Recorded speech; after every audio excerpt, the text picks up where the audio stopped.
What's going on YouTube? Sean here. Welcome to another edition of my DC comic book reviews. And in today's video, we're going to be talking about issue number 30 of Teen Titans. That's right, it's the Terminus Agenda Epilogue. So this is the issue I was most looking forward to. Like, after that Deathstroke ending, that really kind of caught me off guard. I didn't expect it to be Emiko Queen to be the one to pull the arrow and ultimately kill Deathstroke. But it happened, it surprised me, and this is the issue I was looking forward to, because I'm like, okay, so how are they going to follow up on this? Why did she go out of her way to be the one to kill Slade Wilson in the first place? I mean, this is Deathstroke. Why did she do it? Like, are we going to get into this? Deathstroke was a monster, blah, blah, blah, blah, blah. You get the point. So I was wondering, like, okay, what is going to be the explanation for this? Damian held the gun at Slade. He was hesitant. He clearly, like, wanted to, but ultimately he didn't do it. So, like, why did Emiko Queen pull the arrow? All we get is... But, like, that's my most disappointing thing. They didn't really dive into the reason. She's just kind of like, oh, he was a monster. I'm like, that's not it. There has to be more to it than that. Like, why would she, of all people, pull the arrow and kill Slade, even when Damian has a gun held to him? Like, I mean, she could have shot him in the chest. No, she went for the kill. My theory is she did it to protect Damian. That's the only reason I can fathom why she would do something like that, so she can kind of like sacrifice her own humanity for his, just like so he wouldn't do it, so he wouldn't cross the line and go out, because she did mention earlier on if he kind of went off the deep end, she would put an end to this. So she did it to save him. That's my explanation, because out of all the teammates, I think he's the one she cares for him the most. That's just me personally. You can kind of see little subtle moments in this issue that kind of indicate that. Like, if you look at, like, for instance, right here, we're picking up right after the aftermath. We didn't dive into that, and I was really disappointed about that aspect in the issue. We didn't go into that enough. Like, just kind of little subtle moments like this, where she's kind of there cleaning. We need to talk. You got to get that eye looked at, Robin. Even after all the stuff that happened, she's still, like, concerned for him. She doesn't seem to care too much for Kid Flash. There's still some obvious tension there. That's my personal theory about what happened. That's why I think she did that. They also do reference something in Slade being put into a morgue. Not for long, Damian. See Deathstroke 44 for more. Okay, so I got to check that one out to see what's going on with that. But yeah, Damian's got the eye damage. So, but if you read Detective Comics, his eye seems fine. So what I liked about this issue is we had the teammates finally just like calling everybody out on all their bullshit. So that's the thing I appreciate the most. Even though I've kind of just been like a little bit. Find it a bit redundant with all these teammates and that across the current DC universe, just kind of like all the heroes just don't seem united at this point. And it's just like, if you just like, if everything is kind of like that, it's just getting to that point where it's like, okay, can everyone just be together? Can we just be can we be a little bit more happy-go-lucky in this otherwise grim universe? But I guess not. So yeah, but anyways, there's some stuff I liked in this one here. There's some good tension between these two, which means that she's probably going to move away from him, and we won't get as much as that like weird like 3,000-year-old teenager and thing. You're not a teenager. I'm sorry. It's just that always kind of weirded me out even from the get-go. I'm like, oh, she's pretty old. I don't know. She's like hitting on like a 13-year-old. I don't know. I guess you can say like she's not really human, and they like it's a biological thing. But that always kind of weirded me out even from the get-go. So yeah, Roundhouse is noticeably pissed. Still not a fan of this character overall. He's definitely my least favorite of the Titans. Jin is an interesting character. I still think there's some secrets she's keeping from the team that we're personally not really aware of at this point in time. So there's something going on with her that we're not figuring out just yet. So yeah, there's some tension going on there. There's some tension between her and Robin, which I think they built on actually kind of well this time around, because you know, she was somebody who finds a prison, like eliminating someone's free will as like the most evil thing you can do. And here, the guy that she really liked, the one that she opened up to, is doing something that she thinks is like the most evil thing imaginable. So that creates some good tension between those two. And I'm very curious to see where it goes from here in terms of that. So yeah, Kid Flash and Roundhouse are at odds with each other. Still not a fan of this character overall. But yeah, before we go further into the issue, let me read the info. Like we always do. So, the Terminus Agenda Epilogue, every decision has consequences, and after the shocking events of Deathstroke 43, where Emiko pulled the arrow and whoosh, there goes Deathstroke, trust us, you don't want to miss it. Oops, I spoiled it. It's time for Damian and the rest of the Teen Titans to take stock of what they've done, but the team barely has time to process before a new threat emerges in the form of Crush's absentee father, Lobo. So this issue And the description mentions Lobo. When I was reading it, I knew Lobo was coming in terms of like the next arc after this issue, but I didn't realize that Lobo was going to show up this one because I didn't read this description before I read the issue. I'm kind of just going into that like nowadays, just going in trying to read them blind. Although I did read that like a while back because I often look at the solicitations to see what's coming out. So yeah, Lobo shows up at the very end. Very interested to see where he factors in going forward, how he figured out where she was. Is he going to take her somewhere? Is he going to try and kill her for whatever reason because that's his seed? Because he can't say he's the last of his kind. I don't know. We'll see where we go from here, but excuse me, if this thing would load today. But yeah, so Emiko's thing is like Deathstroke. He's like, oh, you're gonna try and kill me like you did Slade. He's like, Deathstroke is a monster. She calls him out like, oh, you could have just done super speed and stopped the Euro, but you didn't because you wanted to do it, Wallace. Stuff like that. Damian's just like, Red Arrow blew past the line. Okay, so Robin, is this really what we do now? Do we kill people? Even Damian's like, okay, she blew past the line that shouldn't have been crossed. She's definitely disappointed about that, and she now has to live with it. He's not freaking out at her about this. She clearly just seems to reject this whole thing. She made a choice that we all have to live with us, you and your damn prison. So Damian's prison thing, he talks about it. Kid Flash looks like he's ready to release the whole prisoners altogether. And then we come to see that Damian's like, okay, no, this is part of the process. We're just like, there's a plan, we break them down so we can build them up. There's phases of the prison. He's like, oh, but you had that contingency plan. Like, Deathstroke did that. I didn't mean to. Oh, but you did. Blah, blah, blah. You did this. I did this. And then Jin decides, okay, we got to release the prisoners. But then she's just like, she finally sees Robin for what he truly is. Damian thinks he's in the right, but like he's clearly just, as you can see in this run, you can kind of tell, like, even he's starting to realize some of the errors of his ways, and he has to kind of figure it out on his own, which is nice and all, but I feel like he should have been kind of past this point already. I mean, for God's sakes, the New 52 started, like 2011, and it's like 8 years later. He should be further along than this at this point. It's just taking way, way too long, with too much resetting that. But although if you read Tomasi in Detective Comics, you see Damian, it's like complete opposite. He's smiling, he's having a good time, he's just with his dad. He just seems happy to be Robin in that book. And then you go straight to this one. It's like the complete opposite. It's like, I feel like that's two completely separate Damians. Maybe this is clone Damian here, doesn't realize he's a clone, and you have like other Damian and like Tomasi's run. It's like they're two different characters. Damian's just like, hey, I know it's hard to see things like what I do with the prison. He's just like, okay, you don't understand. He's like, look at, your whole thing was different. What Elias did to you, that's totally different than, that wasn't your fault. But he's like, okay, these are criminals, they're murderers. They're trying to kill people. He's just like, I have to do things that, I have to make the hard decisions so they don't kill people again. And she's like, for someone who's seen so much of their art, is incredibly naive. And for someone who claims to fight for good, you're impressively cruel. Blah, blah, blah. Roundhouse is in there kind of killing the moments. Damian tries to be like, Jin, stop. You can't. And he's like, do not touch me. Ooh, he gets the cold shoulder. And then Crush gets pissed off about that because she has feelings for her. And then she just launches Damian across wherever. And then that proceeds to cause the whole team to fight. So there's some good action panels going on here. Damian just gets thrown right into a wall. Crush is pissed off. She punches Wallace. Emiko's like trying to get the team to be like, okay, guys, slow down. And then Wallace is just like, you know what, screw this. And he decides to like fight him. Roundhouse fights him.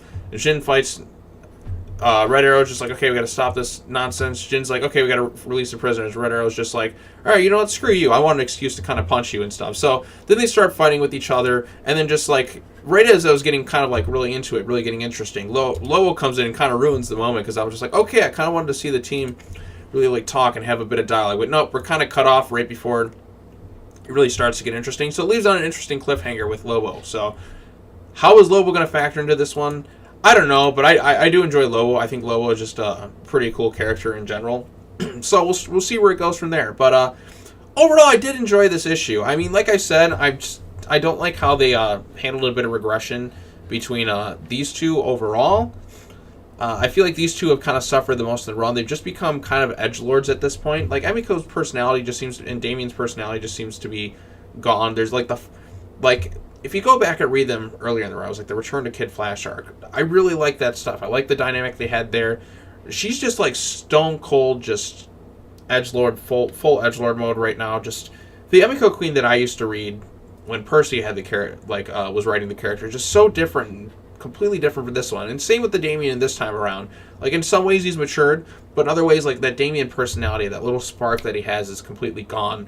And I miss it. I miss the funny, snarky attitude that Damian used to have. And it's just, like I said, I feel like I'm not really reading the previous characters. I feel like these characters are completely, like, these aren't the same characters that I was reading earlier on in the run. I understand, like, in a developmental stage, like, characters change over time, but, like, the personalities just aren't there. Like, Damian's and Emiko's personalities are kind of gone, and I kind of miss it. Like, there was some nice, sweet, innocent moments that they had with these two earlier on, and then just kind of just thrown out the window and just not really referenced altogether. So I don't know what they're going to do in regards to these two. I know Emiko's going to have to come into conflict with whoever. I think it's Rose Wilson is probably to come out. The Wilson family is probably to come after her in, I guess, a revenge scheme. I don't know. Like, Slade's kind of a dick, anyways. I don't know if his kids will go out of their way to try and avenge her or avenge him in general. But I don't think Slade's really gone. You can't kill Slade. Like, Slade, he's got his regenerative healing abilities. I feel like something's going on with Slade. Maybe he's going to go in the shadows for a while. I don't know. We'll see where it goes from here. But yeah, I like the tension between these two. I think this creates an interesting dilemma, because, like, she opened up to him. She told him things that she never told anybody. And she comes to find out that he's keeping secrets from her. But although, like, when she tapped into his mind and he opened up to her, wouldn't she have realized what he was doing? I don't know. There's just some stuff going on. She's just like, okay, we got to release the prisoners. And he's like, well, you'd like that, wouldn't you? We'll see where it goes from here. But, yeah, overall consensus, I did like the issue. I do feel like we kind of got cut off right as it was, like, starting to get, like, more interesting. And I am disappointed we didn't really dive into why she made the decision she did. I feel like that was, like, the biggest gripe. I'm like, okay, why did Emiko pull the arrow? Because, like, she's not... Killing is crossing a line right here. This is a teenager going into killing, and she only, I think, ever killed, like, one other person and immediately, like, regret it. Like, it broke her. Why would she, after all that she's learned, just out of the blue just kill Deathstroke? So I think it has something to do with her sacrificing her own humanity for the sake of Damian's, but I don't know. We'll probably just skip ahead before we get into that. So I really want to see that explored. That's my biggest gripe with this one. They didn't really. It's just all we got was the simple Deathstroke was a monster. That's it. Really, there's more to it. Are we going to explore it? I don't know. Lobo kind of came in and ruined the moment a bit. So or making like a grand entrance. I don't know what Lobo's going to be in. Maybe we'll find out who her mom is. I think it would be kind of funny if Crush's mom turned out to be like Harley Quinn. Perhaps like years ago they had a fling that nobody knew about. I think it'd be kind of funny, but I doubt it's her. So we'll see. We'll see who Crush's mom ends up being. So yeah, Lobo coming in really kind of messes things up. So for the better. I mean, whenever I see Lobo, I'm just like, okay, Lobo's in there. He's kind of fun. So I'm excited to see what Lobo is going to do with this team and where it goes from here. Because like this is the first time Lobo's ever met his daughter, to my knowledge. Actually, in terms of the comics, this is the first time they really met. But yeah, this is Lobo's daughter, so their interaction should be interesting. So, but how I'm feeling about this team in general, I think another thing that I've come to realize is, why is this even a team at this point? Like, just think about it. Have they ever really felt like a good cohesive unit? We've had well over 10 issues into this run. We had this crossover. This never really felt like a good like team. There's always there's tension in that from the get-go, and it just makes me wonder, like, why are these people even on this team? Why would Damian go out of his way to recruit her and her? I mean, obviously he wanted Wallace West because he's worked with Wally before, and obviously he wanted Emiko, but why isn't Aqualad recruited to this team? Well, what happened to him? He just vanished altogether. Where is Goliath? I miss Goliath. I want Goliath back. Goliath was great. Where is... maybe it's he didn't recruit John because John was out into space, and they're going to have their little reunion in Bendis's book, so we'll see where that goes from here. But what about Maya Ducard? Why wouldn't he recruit some of these other people? And why aren't there still previous team members on this team? Why didn't we get to see the other team break up? Why did it have to happen off panel? Why? I would have rather just had them break up in an issue and go their separate ways. So we can... I mean, you follow that team, the previous team, along for over 20 issues, and then you just read the next issue like, oh, they're gone. What? Yeah, they're just gone. Okay, I'm reading the issue. Like, where did they break up? No, it happens off panel. Well, why didn't you guys go into it? It's just a lot easier to go this way. We can't really come up with a good organic story as to why they broke up, so we're just going to kind of roll with it. I'm like, fucking A, it's... I just kind of wish that maybe they would just added her to the previous team at this point. I don't know. This current team is just not. They're just not clicking. I don't know if they're ever going to click. I know teams have to go through their ups and downs or really build to becoming a unit, but at this point, it's been like it's kind of coming up on a year later since this run started, and they're still not really gelling as a unit. And the previous team, it took a few months, it took like a whole arc to really kind of get them like on the same page, but this is taking a really, really long time to get going. The payoff better be worth it. But then again, you're going to have like a traitor on the team and kind of break it up some more. So they've never really gelled as a unit. And so that's why this tension doesn't work quite. That's why this dilemma between them doesn't work quite as well. If they were a unit, if they had finally like kind of been like trustworthy of each other, really getting along, and you would have like naturally seen that, and then this happened, then it would have been more of an emotional gut punch. But as it stands, they haven't fully clicked well enough as a unit. And it's kind of getting to that point now. I'm just wondering if they're ever going to click as a unit. So it's been, well over 10 issues at this point. You include the Deathstroke issues as like 12. I don't know. I don't know if they're going to click. I really don't know. So we'll see where it goes from here. But overall impressions, like I said, I like the issue overall. I think it's probably one of the best in the run. I don't know what other issues I would have said that I liked more. I'd have to go back and watch those videos. It's been a while since I read some of those issues, so I'm thinking I'm going to have to go back and reread some of them before the next issue comes out next month. But there's so many other issues that come out. It's just like it's tough to remember everything, but this is the one that I mainly focus on the most. But anyways, I want to know your thoughts on the issue down in the comments section below. Did you like it? Did you dislike it? What are your impressions of this run overall? Do you think it's time for them to kind of move on? I mean, Titans was canceled. There's a lot of other books that get canceled, but this book is still going on as it is. Do you think they probably should just... Do you think this book is going to last much longer? Where do you think the direction is going to go with this? Let me know. We can talk about it some more. Hit the bell button for notifications. Hit the subscribe button. You get the drill. I'm curious to know what you think. The next DC Comic Books review we're going to talk about the next Deathstroke issue. I feel like I'm just going to cover Teen Titans and Deathstroke for a while. So it's 2 other books a month because I want to see the fall and how this is... Because we know that those books are going to cross back over again. You don't just kill off the main character of your book and expect it to kind of end there. So something's going to happen with this team. We'll see. Is it going to cross over with anything else? I don't know. I just kind of Are other previous Titans ever going to show up in this book? It feels like this... I do feel like this book is pretty isolated from the rest of the DC Universe. Because like I said, I was reading Detective Comics with Damian. He's completely different in that book than he is in this one. Or even in the Batman book. So I don't even know where in continuity this is taking place at this point. I feel like it's maybe in the past a bit.